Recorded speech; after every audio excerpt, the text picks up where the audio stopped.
live in such a society that's just so like hard on us, and we need to be hard on ourselves in order to make it through. How do we keep coming back to that space of like kindness and gentleness with ourselves? Yeah, it truly is a struggle, especially if you're a human being, because we've all got that inner voice, we've all got that chatter, that stuff that we've been taught, and that's the crux of the issue.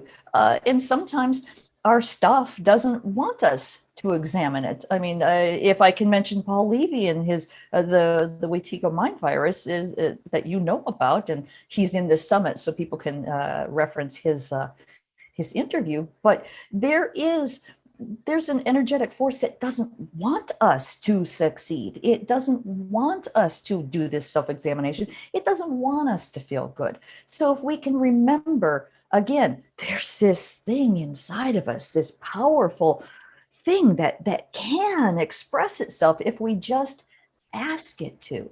And again, the remembering, that's the hardest part. Remember, remember, remember. So put things up around your house. I mean, make yourself an altar. I've got a candle burning over here. Just do whatever you can. That's where the makeovers come in handy. I used to make wire wrapped crystal jewelry, so I would find a new beautiful crystal that I just loved, and I would sort of charge it with, remember how much you are loved, and remember this, remember, and then I would make a pendant out of it, and I would wear that. And if you're not making jewelry, do the same and just carry it around in your pocket with you. Just find little ways to remember, to remind yourself this is the truth of who you are. You are not all of that.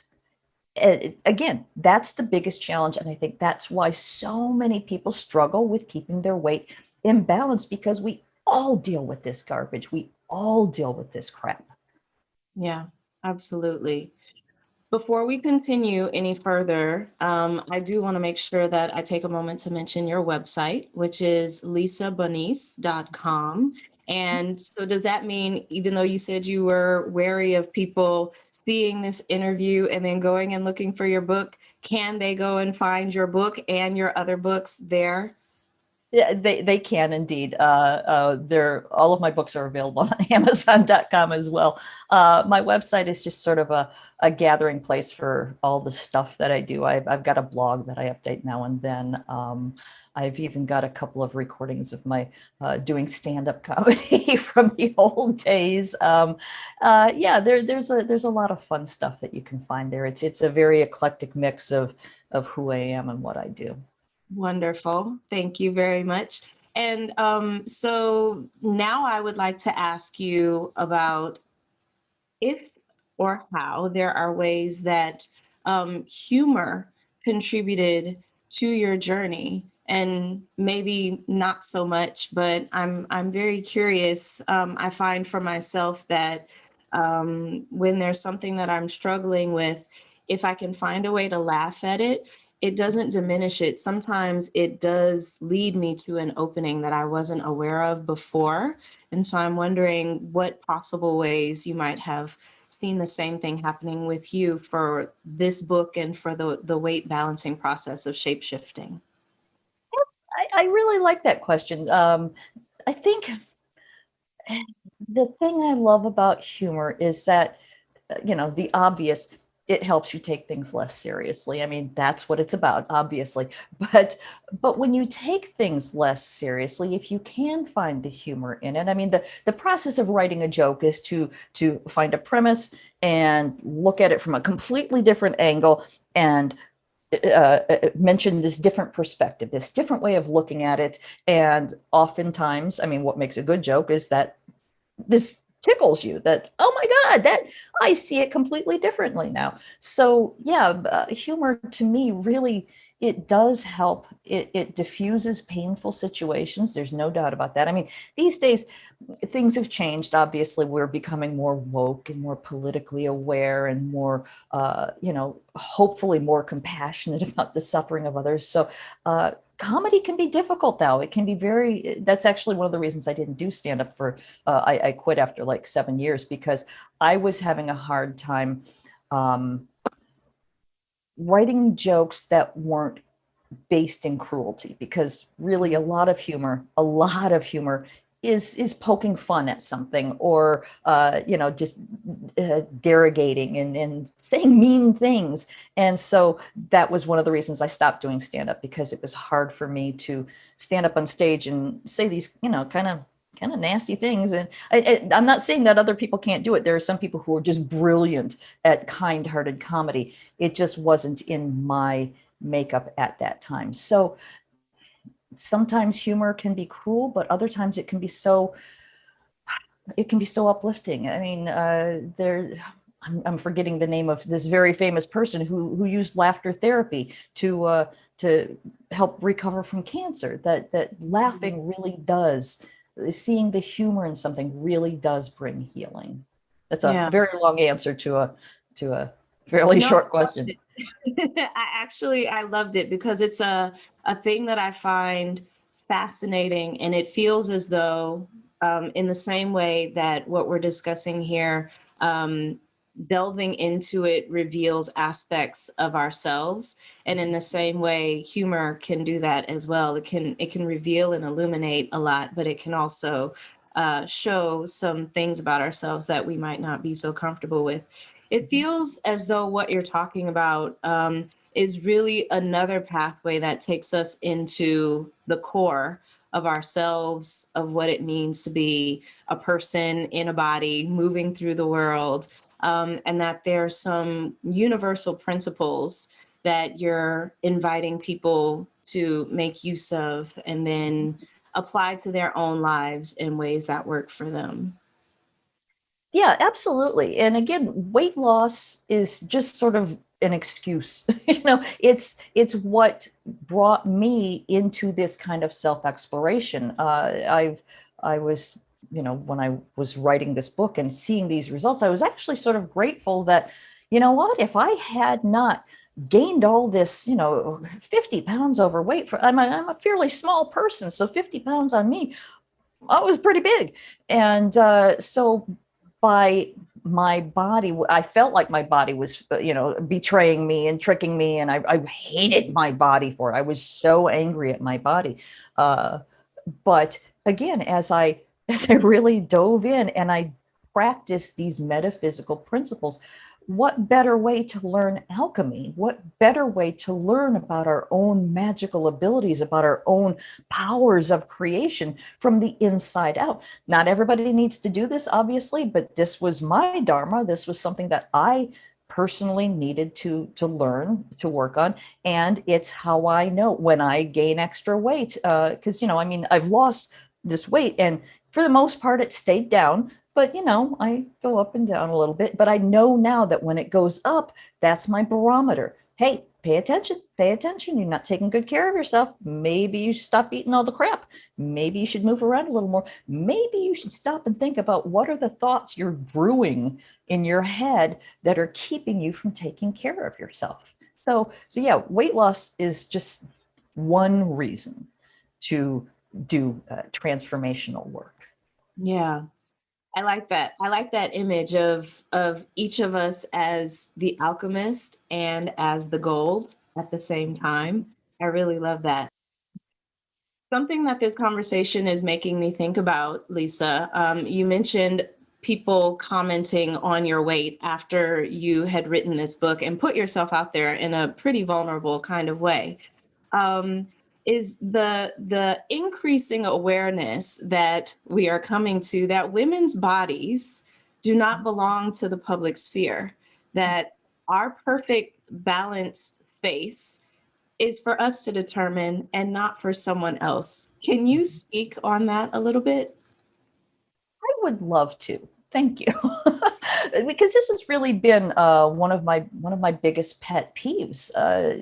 What I was born in the '60s. Yes, I'm showing my age, which is another thing, that there's this age shaming. Oh my God, you're old. But back then, to be in a female body meant to sort of, it was just a given that, well, you're on display, you're supposed to be pretty, you're supposed to be, this toy for men to stare at. And I've always just, it made me cringe so much, that just, oh, don't look at me like that.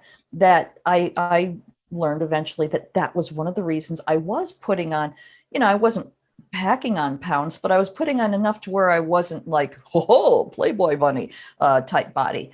Even though, my body does have that potential to look like that, I wouldn't allow myself to because it just felt so creepy. And Mm, for so many years, that's just how it was. And there was nothing we could do about it. And I am so I have mixed feelings. On one hand, I'm so jealous of this generation where of these young women who are claiming their power. So on one hand, I'm like, why couldn't I have had that? But on the other hand, I'm so glad. Yes, go girls. Yes, claim this because it's just so wrong and it's done so much damage, not just to women, but to men. And because, their expectations, they've been taught this is what's beautiful, etc. And I mean, if you look at the research, you see that a lot of women who've either been, sexually assaulted, raped, whatever, it's really common for women to become really, really heavy because they don't want to look sexually attractive.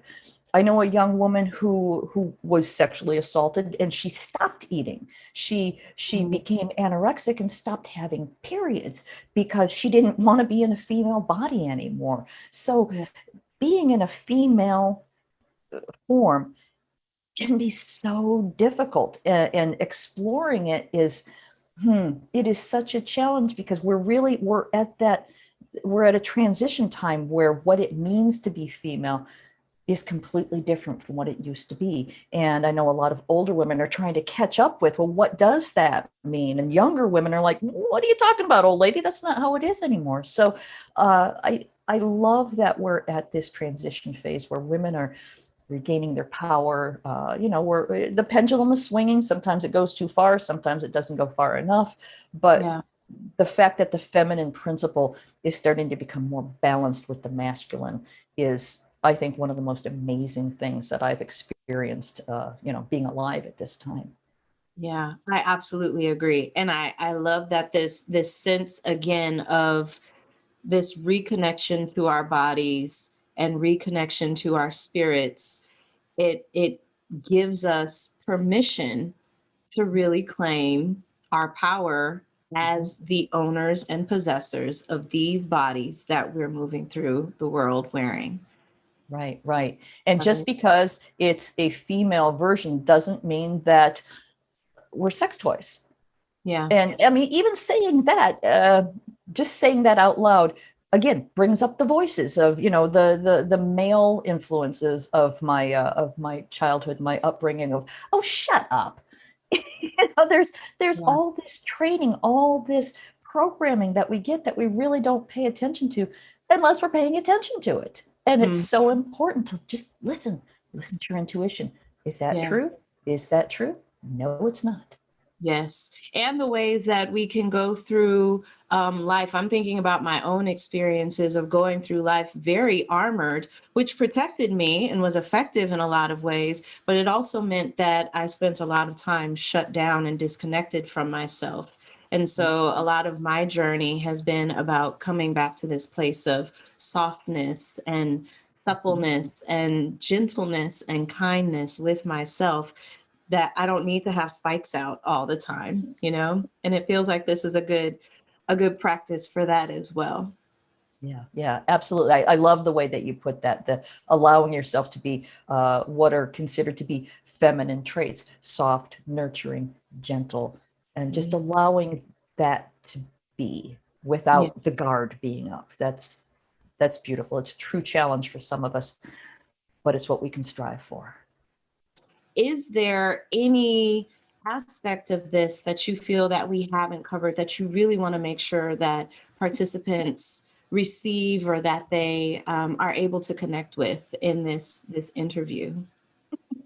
Uh, yes and no. There's a part of me that really wants to say this out loud, and there's another part of me that's saying, shut up. And that part of me is that saying, shut up. It's my mother's voice. And I don't mean like I'm hearing voices. I mean, it's, the training, don't tell secrets. Do you keep this to yourself? You shut up.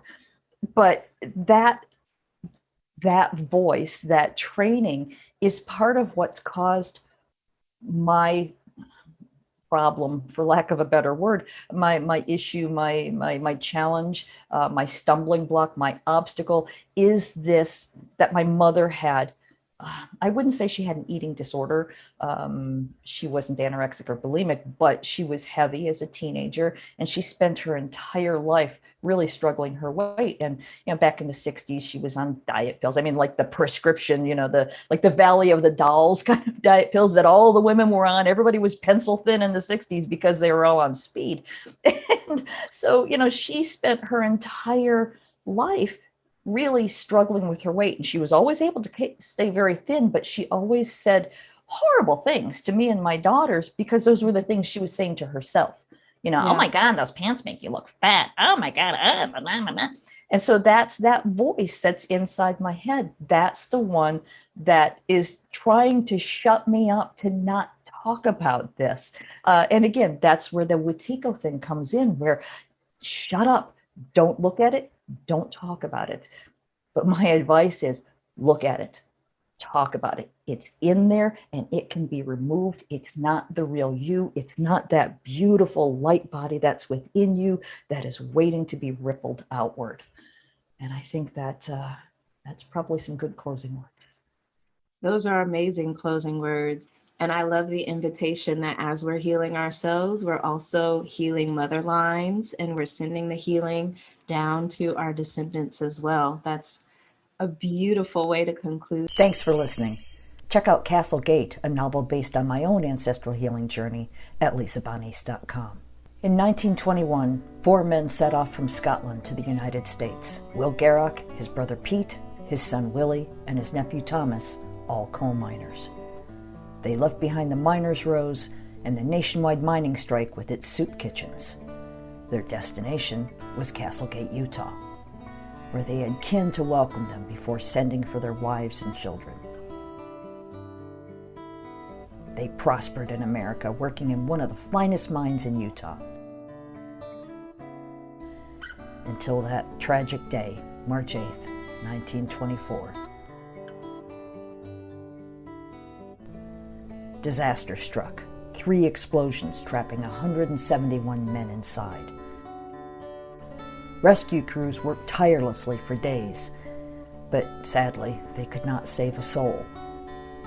Women were widowed and children were orphaned, and some never recovered from their broken hearts.